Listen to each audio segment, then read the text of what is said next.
Welcome to Extreme 4x4 and part 2 of our Bank Sidewinder all-terrain buildup. Now, if you remember, this 2005 Dodge Cummins Turbo Diesel is not your everyday mall cruiser. This is the prototype that competed in the Baja 1000, took third place, and then drove home. Now, we started last week by installing a Banks billet torque converter, a complete Big Hoss power system that includes a new intercooler with turbo ducting, a new high ram. On the exhaust side, we put on a new exhaust manifold, and underneath that, buried at the bottom, is a new variable geometry turbo, and to feed that turbo is a Banks ram airbox. And then we finished up with wiring the shapeshifter turbo controller and the 6-gun tuner, and we added this massive 4-inch dual exhaust complete system. Go ahead, Ian. And with all this power, we're going to get about 500 horse and 1,000 foot-pounds of torque.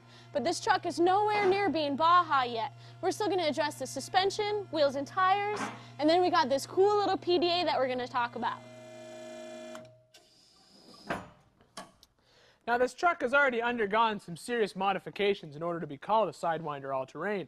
Banks takes the stock fender well opening and stretches it all the way back to the door in order to fit in that 35-inch tire we're going to show you later. They also have these fender flares custom made for this application. Now, you're going to be able to order these trucks turnkey from Gale Banks Engineering. With the Jeep on the trailer and hooked to the Sidewinder, we headed out to the desert. Or at least the closest thing we could find that would work this truck's suspension. The Dodge towed like a dream, and between 45 to 65 miles per hour, not only did it not feel like a trailer was on the back of this thing, it would throw you back in the seat when you dropped the gas.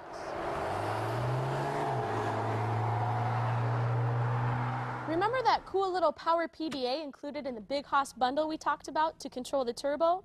This little Palm Pilot has been loaded with the Banks Tuner software, and you can control the power level, as well as 0 to 60 times, quarter-mile tests, and you can monitor things like exhaust gas temp, boost level, and it works as a diagnostic tool.